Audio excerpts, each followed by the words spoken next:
IRS Form 1099 PATR, taxable distributions received from cooperatives. So cooperatives are required to file Form 1099 PATR for each person to whom they paid at least $10 in patronage dividends and other distributions in the course of a tax year, or from anyone whom they withheld federal income tax from under backup withholding rules, regardless of the amount that they pay. So we're gonna walk through this tax form as if John Q. Doe is the recipient of this cooperative, so we can go over some of the details of what he should expect to report when he's filing his income tax return. So there are some items that are considered taxable income. There are some items that are considered possibly eligible for the qualified business income tax deduction, and there are some other items that are reported as possible credits that you can take on your tax return. So before we get into the form, the items reported in the form, let's take a look at the left-hand side. So the left-hand side has the taxpayer information for both the payer and the recipient. So at the very top, we have Acme Cooperative. John Q. Doe has been a loyal member of this co-op in his hometown for quite some time. And you can see their address. If they have a phone number, that would be in here. So basically all the information that you should have available to you if you have any questions about your distributions. If you think that there's a mistake, you can use that information to contact the payer. Below, you'll see the taxpayer ID number for the payer, for the co-op. This is usually not a truncated number. You should see the entire number. On the right-hand side, you'll see the recipient's taxpayer ID number. This could be a social security number. This could be an individual taxpayer ID number. This could be an adoption tax ID number, or this could be an employer ID number. It all depends on what you filed on the Form W-9 that you probably received from the co-op. So it is important that you do that before you receive your first 1099 from them. Otherwise, they are subject to backup withholding rules where they need to withhold tax for someone that they either did not provide a taxpayer ID number or provided an incorrect number. So if that's the case, you will see something in the box for marked federal income tax withheld. And then below that, you'll see John Q. Doe's name, street address, city and town. Sometimes, and you should possibly see this on your Form 1099 PATR, you might see a truncated version that would look like this. Basically, everything has X's except for the last four. So you'll notice that this is copy B, the recipient's copy. The copy that goes to the Internal Revenue Service will never be truncated. It will have your full tax ID number, but all other copies should be truncated. So for this Form 1099, there are three copies. Copy A goes to the IRS, copy B goes to you as the recipient, and then the co-op would receive copy C and retain that in their records. So an account number, financial institutions, co-ops, whoever issues Form 1099s, they are required by the IRS to include an account number if they are issuing more than one version of that form to the same taxpayer and there are different accounts. So in this case, we just put this in here for illustrative purposes, but imagine if you're at a financial institution and you received a Form 1099 DIV for an investment account, but you had two investment accounts, so you received two of those forms. You would you should expect to see two different account numbers. So because that's a common rule that applies across 1099 forms, that's generally the accepted rule here. I can't imagine a scenario in which you would actually need to have separate account numbers or separate accounts with the same co-op, but that is the IRS requirement.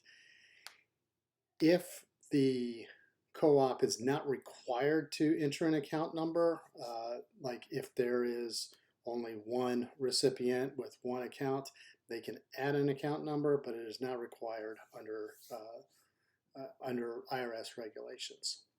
So let's move over to the right-hand side. You'll see 13 different boxes.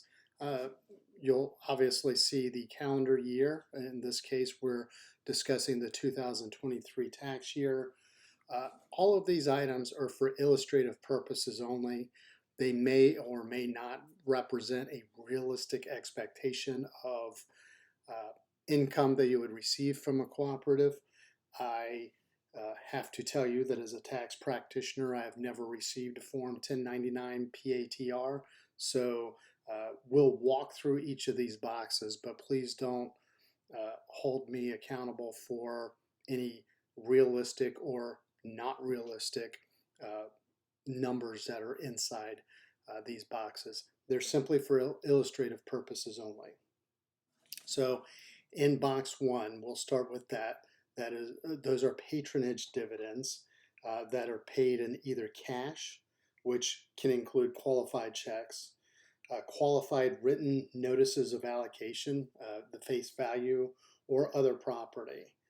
It does not include non-qualified written notices of allocation. So this is reportable. Most of these items, at least items 1, 2, 3, and 5, would be reportable as ordinary income on your income tax return, not capital gains distributions, not subject to preferred tax rates, but reportable as ordinary income. In box 2, you would see non-patronage distributions. So this would be for farmers co-ops that are tax exempt. They're required to enter your share of the total amount that was paid in cash, qualified written notices of allocation, and other property on a patronage basis with respect to their earnings that are passed through to you. So, and then if you have any further questions, just know that there are questions for the recipient here. For example, box 1 has further guidance. If you received any dividends that you bought for personal use or capital assets, then those dividends would not be considered taxable. But if you receive dividends that were paid on capital assets or depreciable property that you used in your business, you may need to reduce the basis of those assets by the amount of your dividends. Whereas box 2, there's no separate stipulations for that. So unless it's declared as non-taxable or unless it's classified as non-taxable income, it is subject to ordinary income tax rates. And you can, for validation, you can kind of see which boxes we're talking about. So box 3 will show per unit retain allocations that were paid in cash, qualified per unit retain certificates, and other property that would be allowable as a deduction. If you're subject to backup withholding, your federal income tax withheld will be shown in box 4. In this case, John Q. Doe's taxpayer ID number is on file. He's filed a Form W-9, so he does not need to, he's not subject to backup withholding. In box 5, the last item of that's subject to an income tax reporting, this is the amount of redeemed non-qualified notices. So if you had non-qualified notices that you redeemed, this would be in here. Now, sections 6 through 12, we're talking about uh, some sort of deduction or credit that may be reportable as such on your tax return, depending on your tax status. So, for further guidance, you would need to refer to the instructions on that specific tax form. For example, when we're talking about Section 199A deductions, that's the qualified business income deduction.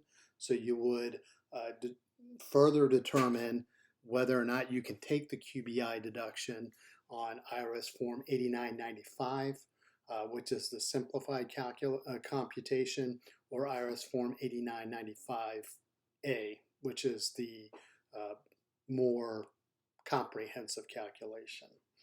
So all of the forms that we mentioned in this video, we'll put links to the articles and the videos that we've produced in the show notes. So don't worry about writing notes down about the different tax forms, but just know that you may need to dig a little bit deeper based on the tax form that you may be reporting these deductions and credits on. So in box 6, we're reporting the section 199A G deduction. This would be the amount that was designated in a written notice that you should have received from the co-op. This deduction cannot exceed 9% of the qualified payments reported in box 7. So automatically, this starts off as being wrong. Let's go ahead and just bump that up to $1,000, and let's back this down to $50. So now it's 5%, which is acceptable. So only eligible taxpayers can claim a Section 199A subsection G deduction that's passed through. So you don't reduce any of these amounts by the amount that's in box 6. So you don't need to cancel any dividends with the deduction. You would actually just enter this on your Form 8995 or 8995A and go through the math. So in box 7, these are the total qualified payments that you received. So the co-op is required to provide this information to you, whether or not they actually passed on any of the deduction to you. So if you scroll down here to the instruction here, so basically it's saying in box 6, whatever the deduction, you can't be a C corporation. Other pass-through entities may be able to take the deduction. In box 7, you would need to compute a reduction if there's an amount in the box 7 and that amount is related to a trade or business where you're already claiming a QBI deduction, then you would need to back that out. So again, further guidance in the 8995 instructions for those calculations. Qualified items and then SSTB items. So those are boxes 8 and 9. In box 8, these are going to be the amounts that are qualified items of income, gain, deduction, or loss from qualified trades or businesses that are not a specified service, trade, or business for the QBI, for the purpose of QBI. So these are qualified items that would not be considered qualified and would not appear here would be things like tax exempt income, capital gains, and income that was not effectively connected with the conduct of a trade or a business within the United States. So if there's a co-op that has, I don't know, farming operations in Canada, and for some reason there is a item in here that would normally be qualified, it would not be qualified because it's not in the United States. Conversely, box 9 would contain items that are from otherwise qualified trades that happen to be a specified service, trade, or business. Examples would include health, law, financial services, accounting, things of that nature. There's a comprehensive list in the form instructions as well as in our article. So you can see all the different trades and businesses that are considered SSTBs. So the other items, boxes 10, 11, and 12, have to do with credits. So if your co-op is passing through an investment credit, then you would see that in box 10, and you may be able to claim that on IRS form 3468. If there's a work opportunity credit that the co-op is passing on to you, that would be reported on IRS form 5884. And then there are other taxes and deductions that you may see here. And these are all tax credits and deductions that you may not normally claim on your own, but they would be passed down to you that you would then report on different tax forms. So this includes the Empowerment Zone Employment Credit on IRS Form 8844, the Low Sulfur Diesel Fuel Production Credit, the credit for small employer health insurance premiums, the credit for employer differential wage payments, the biodiesel, renewable diesel, or sustainable fuel, aviation fuel mixture credit. These are all reportable on different tax forms. We'll put links to the ones that we've written articles and created videos on in the show notes. And then finally, in box 13, if that box is checked, that means that the cooperative is a specified agricultural or horticultural cooperative as defined by the tax code. So there are specific rules that apply to them. So you'll just see that checked in there. There's nothing that you specifically would be required to do on your tax return. Let's just double check here. So yeah, no additional instructions. So you should, co-ops are required to issue these out by January 31st. So for calendar year 2023, that would be January 31st of 2024. If you don't receive it by then, you can contact the co-op. If you don't hear a response, you can contact the IRS for further guidance. But anything that's reported here is also reported to the IRS, so don't just skip out on this on your tax return. You can ask the co-op whether or not you earn $10 or more of taxable distributions. That might be a reason why you did not receive a copy of your Form 1099 PATR. So that's all we have for this video. We do break this down into step-by-step detail in our article, which you can find the link to in the show notes. You can also just go directly to the website, teachmepersonalfinance.com. If you type in IRS Form 1099-PATR, you'll see the article. If you like our articles, please subscribe to our newsletter. And if you like our YouTube videos, please subscribe to our YouTube channel. And if you have any questions, comments, or if there's a topic that you'd like us to produce a video on in the future, please hit us up in the show notes. Thank you very much and have a great day.